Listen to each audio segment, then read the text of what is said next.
футболист, роден в Самоков, бивш скиор и борец, голмайстор на футболната А-група за Локомотив Горна Оряховица, шампион и носител на Купата на Португалия със Спортинг Лисабон, бронзов медалист за България от световното в САЩ 94-та, участник на първите европейски финали с пеневата чета в Англия, избранник на Христо Бонев за световното във Франция.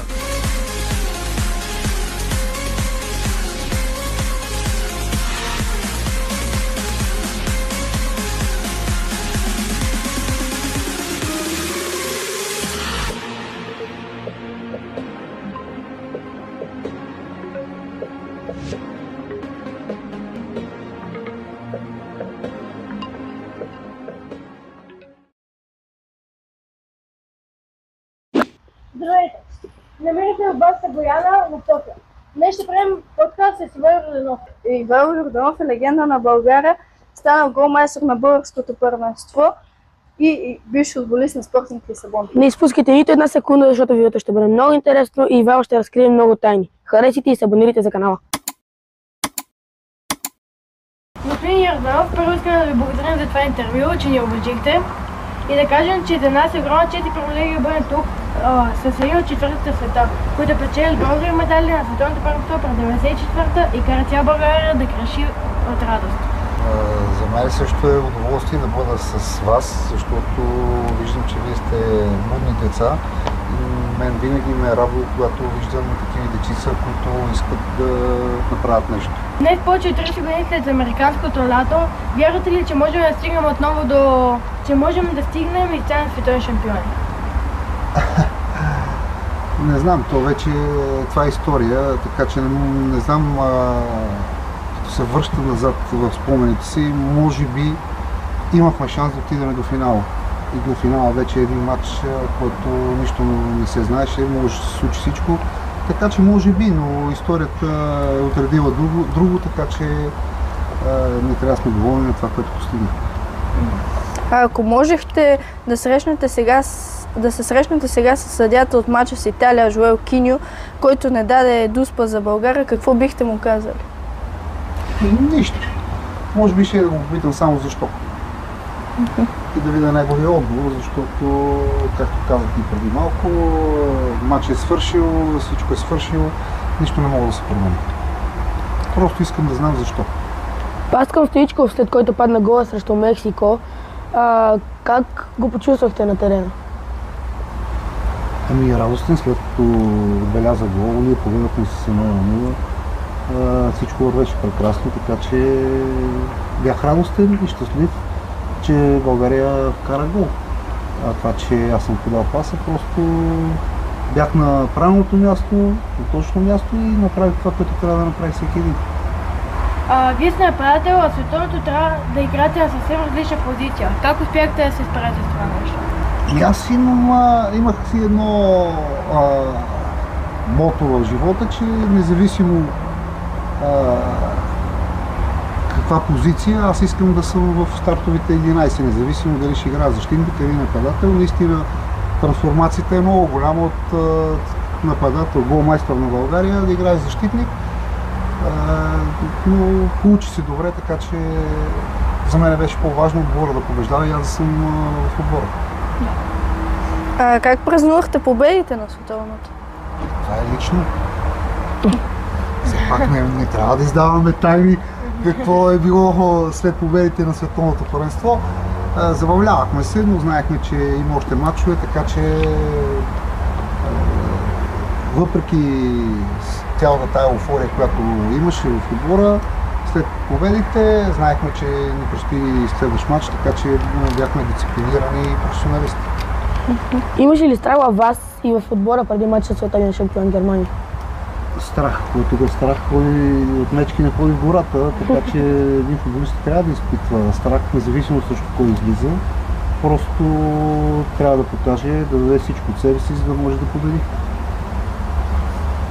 Защо отбора се срина в мача за третото място срещу шведите, когато загубихме 0-4? Според мен тези мачове за трето и четвърто място са излишни. Стигаш до битката за да отидеш на финал, губиш полуфинала, но отидеш на финал и вече мотивацията Може би не е точно такава, каквато трябва да бъде за трето-четвърто място, така че аз винаги съм бил против на такива големи първенства за трето-четвърто място да има матч, който да решава какво ще стане на трето и на четвърто. Да. Това е може би една от причините за мен специално, такова обяснение си. Какво беше усещането, когато се пребрахте в България от Америка, след световното? Еуфорията беше голяма. Ние получавахме информация тук в България какво се случва след нашите победи, но го изживяхме след като се прибрахме, видяхме, че наистина сме дали радост на целия български народ. Просто сме обединили един народ, когато беше той според мен разединен, но футбол е спорт, който обединява хората и ние го видяхме с очите си. Беше наистина велико нещо. Очаквате ли такова представяне през 94-та, преди началото на шампионата? Чак толкова, за да бъда честен, може би не. Но очакваме да направим добър шампионат, защото всичките футболисти играехме в големи европейски отбори. Тук играеха в Левски ЦСКА, нали, тогава бяха много силни двата отбора. Така че имахме някакви надежди, но не мога да ти кажа дали сме мислили, чак стигнем до медали. А какво се промени в футбола в България от световното в Щатите през 94-та до днес? Това са теми, които мисля, че трябва да ги разискваме на друго ниво. Това не са този случай, защото наистина са много сериозни и много дълбоки темите, които трябва да ги разискваме. А според вас може ли скоро да се повтори представянето от 1994? Искрено го желая, защото аз бях футболист и футбол обедини България. Сега искам да го изпитам и като фен, България да направи същото и може и по-добре. И аз да го изпитам като истински фен на футбола, за да видя как всички българи тогава са се радвали на нашите успехи. А сега нека се върнем още в вашето детство. Кой ви беше вашия футболен идол тогава? Моя идол се казва Брайан Робсън. Той продължава да ми е идол. Футболист на Манчестър Юнайтед. И аз съм фен на него доста отдавна. И той ми е бил винаги модел за подражание, защото той играеше навсякъде по терена и може би оттам и да се върна на предния въпрос, както от централен нападател станах защитник. То ми даваше вдъхновение, защото аз набирах информация за него и наистина той ми беше идол. А сега, колко сте на вашите родители вярваха у вас, че ще станете футболист? Не знам кой е вярвал, че аз ще стана футболист, просто аз исках да стана футболист. Това беше моето желание, моята цел в живота. Може да кажа нещо, вие едва ли ще го разберете. Едно време имаше казарма, не знам дали знаете, дали вашите родители са ви казали, която се служеше. Аз съм бил в казармата една година, 11 месеца и 27 дена без да игра в футбол. От 18 до 20 годишна възраст. Просто изпълних дълга си към България. Но след това стана това, което се получи, защото аз го исках много. Това беше моето желание. Моята цел в живота беше да стана футболист. И я изпълних. Мисля, че успешно. Има ли нещо, което да ви потигне да се откажете от футбола? Не. Никога не е имало нищо подобно. Нямаше сила, която да ме спре да бъда футболист. Да не влизам в подробности,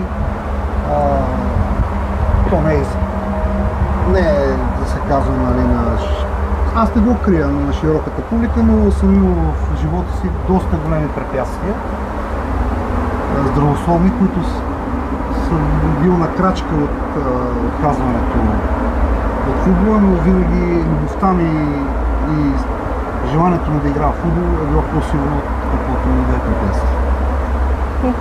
Как Спортинг Круши ви привлече от клуб като Локомотив Горна Оряховица? И тогава станах голмайстор на България. тогавашния централен нападател на Спортинг. Приключваше кариерата и предполагам, че са ме гледали, анализирали. Просто заплатиха трансферна сума на Локомотив Горна Оряховица, защото аз имах действащ договор и отидох в Спорта. Как успяхте да се наложите там и да спечелите обеща на привържениците? Трудно. Това са пак неща, които аз ще ги кажа, не знам вашата аудитория каква е, надявам се да е по-голема, за да разбере, че тогава имаше правило за чужденци в отбора и тогава имаше право всеки един отбор в Португалия да има 6 чужденеца извън Португалия, но в стартовия състав трябваше да са 4. И от тези 6, двама винаги отпадаха, значи не е било лесно да се наложим и да заиграем в спорт. А любовта на феновете идва много лесно, след като виждат какво правиш на терена, че се раздаваш максимално за емблемата и за клуба, тя просто идва спонтанно. Как успяхте да се справите с най-тежките моменти? Катастрофата и след това тежката диагноза, която научавате от лекар в Спортинг? Любовта ми към футбола и естествено подкрепата на семейството, на всички мои близки приятели и роднини, които ме подкрепят в тези тежки моменти, но никога не съм минал мисъл през главата, че мога да спра да се занимавам футбол, защото тогава бях още много млад. Макар че последствие не завърши така, както трябваше да завърша. Играеше ми се още малко, но видях, че няма смисъл това, което съм направил като име, да го развалям с слаби игри. А има ли момент от кариерата ви, за който да съжалявате? Вижте сега, този въпрос, ако се обърнем назад, се върнем назад в живота си, всеки един от нас ще намери грешки и където може да постъпи по друг начин. Просто аз до ден днешен си живея живота така, както мисля, че е правилен. Грешки се допускат, но не трябва да ги мислим за тях, защото те вече са част от миналото. Нищо не може да се поправи назад във времето. Може да поправим само напред, ако искаме да направим нещо друго. Имахте възможност за малко да се срещнете с Роналдо в Спортинг. Какъв беше неговия характер и менталитет за футбол? Това, което виждате в Роналдо сега, това беше, когато той беше на 14 години. Футболист, който с много работа, с много труд постигна това, което постигна той. Трябва да му се свали шапка на Роналдо, защото наистина лишенията и трудностите, които той е преживял и все пак успял да направи това, е благодарение единствено само на него. Кой е любимият ви матч от вашата кариера? Те са много. Не обичам да казвам конкретен матч А, Б или С. Просто всички матчове, които съм играл, са ми любими. Някъде съм се представил по-добре, на друго място по-зле, но не мога да деля нито един матч в моята кариера за по-добър. Може би момент, да, но като матч не обичам да ги деля. За мен всички матчове, които съм играл, са ми скъпи и са ми важни. Сега сте помощник треньор в младежкия национален отбор. Какви са целите пред състава? Винаги да побеждава. Да побеждаваме, защото във всеки един отбор важно е резултатите. Естествено, ако го постигнем и с добра игра, това е прекрасно. Но на този етап мисля, че резултатите са най-важното нещо. Понеже знаем, че сте бил скиор и борец, какво ви подигна да започнете да играте в футбола? Аз винаги съм искал да бъда футболист, а това, че съм практикувал и други спортове, просто само по зимата беше много трудно да се практикува футбол, така че бех ските и борбата.